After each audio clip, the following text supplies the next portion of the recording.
everyone. We are at the Miami Crypto Experience, having an amazing time as we wind up an amazing and incredible day. You got myself, Richard Carthon, my COO here, Stephen Miller, and we have our special guest. We have Ryan, who has also already been on the show with Gilded, having a spectacular, not just day, not just week, but year. Gilded, y'all are out here killing it. You actually had a session today, and we want to hear more about that story. Like, tell us a little bit. You had originally 30 minutes scheduled, and it just kept extending. Yeah, so the buzz around crypto is definitely real. I think now that everybody's out of COVID, everybody's just hyped to get out. But yeah, you know, doing a presentation on crypto payments and accounting, right? You hear that and you're like, snooze fest. Who wants to go to that? There's 5 other presentations going on at once. You know, it started out with about 15 or 20 people in there, and you know, I tried to make it fun and light. And 30 minutes was the lot of time, and I was kind of going through basically what we do at Gilded is we make it super easy for businesses to be able to accept, transact, utilizing cryptocurrency, and be able to basically automate their AR, AP, and accounting flows. Make it super easy for businesses to use crypto kind of onboard onto the blockchain payment rails. So kind of was talking about that, got into a little bit about taxes. 30 minutes kind of whizzed by. And I was like, well, I'll stay here as long as you guys want me to. You know, I'm happy to answer questions, and just started, you know, talking about kind of some tax advice. And more people were funneling in. More and more people were funneling in. Eventually, I went a whole extra hour, and there were about 50 to 60 people in the room, feverishly scribbling notes on everything I was talking about. And then when I finished, I eventually was like, all right, I gotta wave the white flag here. Sorry, guys. It's like, I'm giving another talk tomorrow. You know, one guy came scrambling up to me right afterwards, and he said, hey, I'm in the lighting business. You know, nothing sexy, whatever, sell lighting. So I've been doing this for 50 years. He's like, I want to go completely bankless. I do business in the US, in Latin America, and South America. I want to invoice in crypto, accept in crypto, get rid of the banking system. I totally see what you're talking about with bank fees, wire fees, how crypto solves all that. Like, sign me up today. Like, I mean, he's like, you know, let's go. I'm ready. I'm all in. So the excitement's real. I think, you know, Elon Musk, I said it in my talk, I was like, he really brought it mainstream in terms of bringing eyeballs to it, right? People realizing, okay, this is like real. Took maybe 2 or 3 years since 2017 when like everybody was building, but like he brought the eyeballs, you know, putting businesses on the map with being like, if you're not putting Bitcoin on your balance sheet, like you're gonna have a problem, right? Michael Saylor with MicroStrategy pushing that. We know Jack Dorsey with Square is doing the same thing. So you're seeing more and more businesses putting Bitcoin on their balance sheet, and this is gonna filter down to that payment and accounting flow that we have solved for, right? So you're gonna see businesses put Bitcoin on their balance sheet. All of a sudden, the employees are gonna say, "Hey, I work for Tesla. I want them to pay 25% of my salary in Bitcoin because I don't want to go buy Bitcoin on Coinbase and pay the transaction fees, or I don't want to buy it on Kraken and pay the transaction fees. Pay me in Bitcoin. I get Bitcoin directly. I avoid the transaction fees. I get it 25% of my paycheck." So the employees are going to start demanding it from their employer, and you're going to see vendors vendors internationally start demanding it from their business. Like, hey, we're done paying foreign transaction fees. We're done with wire fees. Pay us in Bitcoin, pay us in crypto. So vendors and employees are going to start demanding it, and that's going to filter business transactions and businesses to, I would say, gradually adopt, but it's going to happen quickly. Adopt Bitcoin and stablecoins as payment going forward. I would be absolutely shocked if you didn't just spell out the mass adoption like cycle through the rest of this current bull market that we're in, but also where we're headed in the future. Right? Yeah, exactly. And I mean, we saw this. We built our company. So at Gilded, we started 2 years ago, and we somehow saw this. I think between the 4 of us, we all kicked this around. We were like, okay, this is going to become a thing. Like, we were all blockchain and crypto heads. Our CEO, Gil, came out from the payments angle. He's an entrepreneur. He kind of went down the crypto rabbit hole like 5 or 6 years ago. And he had built out kind of billing and payment systems at his old startup that he worked at. So he knew the troubles of paying people globally and internationally, and how just the traditional banking system just is not built for that. It's not. So he saw crypto as the new way to pay people globally. And then when he met me and Ken and our other co-founders, I come at it I'm a CPA. I worked in public accounting for 10 years. So I knew the accounting angle. I started getting into crypto back in 2017 when like the AICPA and others were really pushing that blockchain and digital currency is going to flip accounting on its head. So I kind of went down the rabbit hole and saw the accounting angles from that aspect. And then we just knew we're like, eventually, so long as the government doesn't like stifle innovation with regulation, that businesses are going to adopt this, because any business, if you walk in and say, I can save you hundreds of $1,000s in bank fees just by paying in digital currency, what are they going to say? No, I don't want to save money. Like, I don't like to make a profit, right? So that's how the adoption is going to come. Yeah, I mean, there's plenty of different commentators out there. They're like, just not necessarily overhyping crypto right now, but like they're telling their fan bases, they're talking to their communities. They're like, okay, yeah. So if I'm correct, you're not going to shift to crypto because you hate money, right? That narrative is just like becoming so real every single industry that you see. So today, like the fact that you're able to spell that out for us and our listeners in a really easy to understand way, I'm sure that I'm, speaking for Richard here as well, but like, it's really remarkable that you're able to spell it out that way. So we appreciate you going down that rabbit hole. Yeah, I mean, absolutely. And as businesses, we always saw kind of businesses as the tipping point for adoption. That's typically how it is with tech, right? They're the first. You have the early, kind of crazy crypto head adopters, but once businesses adopt it, that's when it kind of becomes fully mainstream. And you got to give credit, like, or some credit maybe, to the regulators that are, I was talking in my presentation today. I was like, don't hound the IRS too much. You got to like understand, like, they're a government-run organization. Apologies to anybody that works for the government, but we know it's maybe not the most smoothly operated organization out there. And two, they just lost like a bunch of people. I want to say, I'm not going to give a percentage, but I know they lost a bunch of their workforce in the last year or two.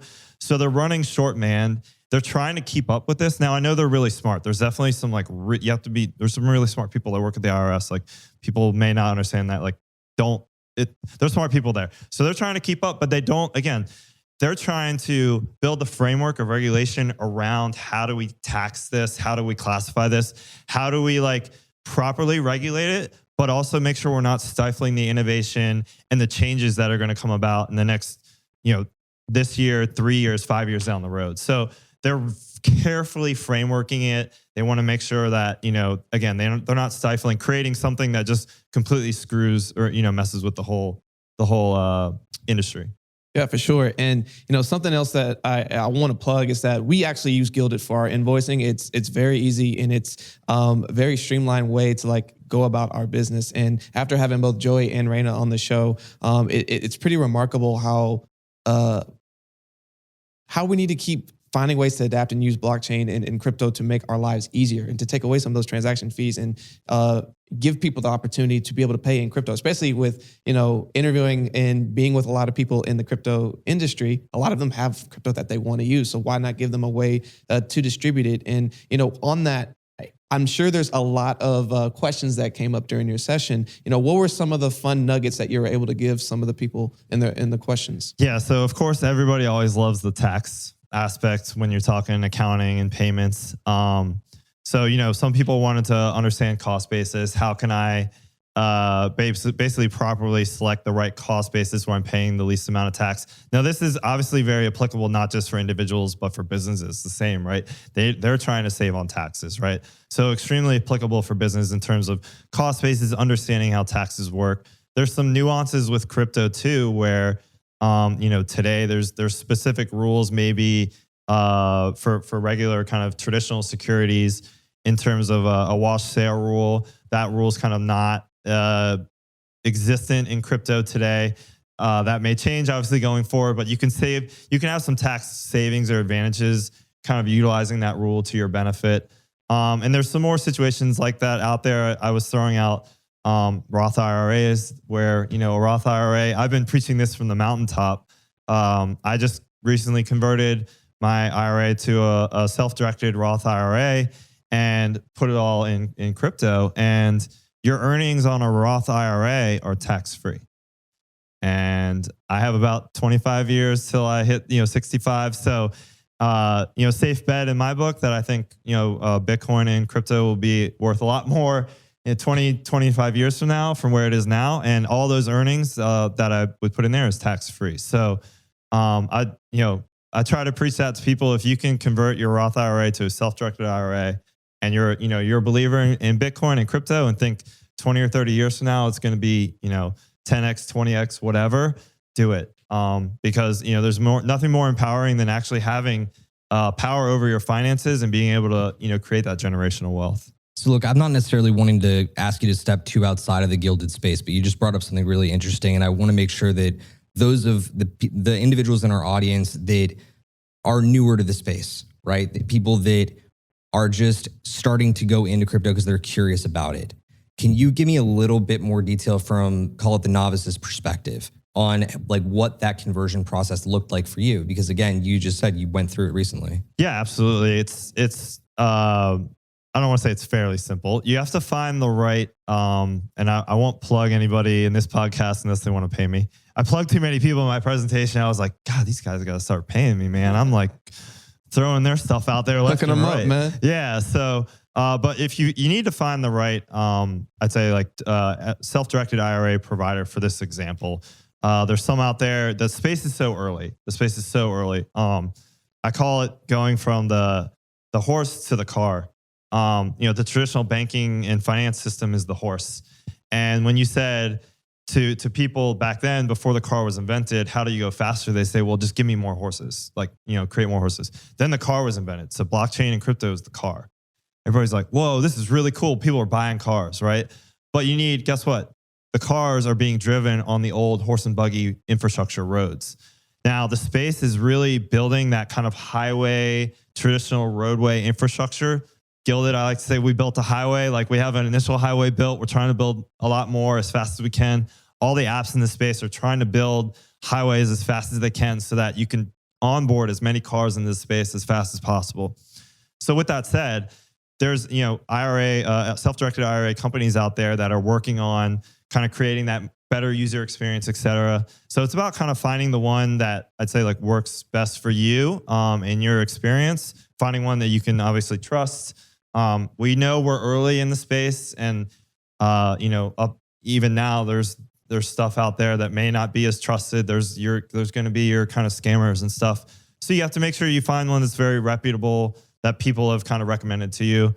Make sure you do your homework. Always DYOR for sure.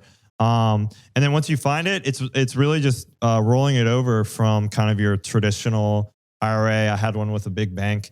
Rolled it over, it takes a little bit of time to roll it over. And then once it's in, literally you have the power to just invest right in crypto, at your fingertips. So very simple process for me. Again, the key to understanding though, difference between Roth and traditional IRAs, you actually pay the tax when you take the money out. So your earnings are actually taxable. Huge difference, obviously, than a Roth, where your Roth earnings are non-taxable. So if you think Bitcoin's going to 500,000 and you want to basically get all that profit tax free, you want to make sure you set up as a Roth SDIRA. All that profit then, if Bitcoin does go to 500,000 and beyond, becomes tax free when you retire and you start withdrawing. It's excellent, man. Well, thank you for mapping all that out, giving really good information. Really excited for you, excited for Gilded, excited for everything that y'all have going on. I mean, if you want to just kind of plug, what's the latest that's kind of on y'all's roadmap? I know that y'all are exceptionally busy, which is a good thing. Yeah. Appreciate the opportunity. Yeah. So we're really busy right now. We're creating kind of an upgraded QuickBooks sync for businesses to be able to even make it even more simpler and more faster to sync your crypto transactions directly into your QuickBooks account. We're also going to be releasing an invoicing API for businesses to be able to build on top of our solution. We're getting a lot of requests right now because our solution's so unique and so easy to use. Businesses want to be able to basically adopt this for their own and build their own integrations and own applications on top. So we're going to be releasing an open API for that shortly as well. And we have a lot more kind of development around more and more integrations with different applications, et cetera.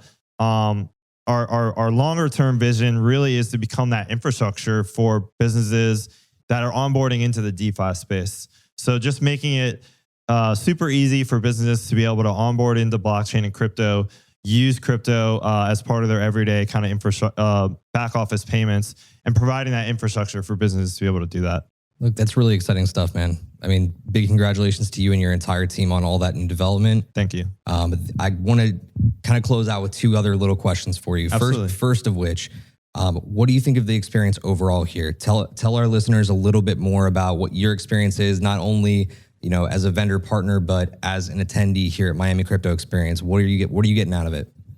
Yeah, so it's been it's definitely exceeded my expectations. I don't know about you guys, but we kind of signed up knowing some of the guys that were running it and wanted to help promote their event and be a sponsor for them as we have starting to build an audience ourselves. And we knew there'd be a good opportunity here for us to kind of promote to businesses, especially in Miami. This thing about everybody moving to Miami, now that I'm kind of here, even though I've only been here for like a day now, it's like pretty real. The vibe here is like, I'd say like definitely picking up techie, especially crypto. It makes sense though.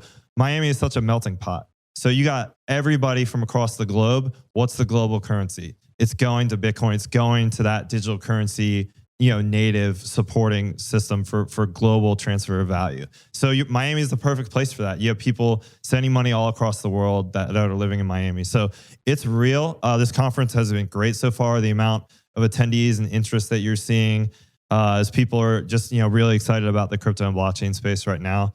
I'm very excited to be here. Awesome.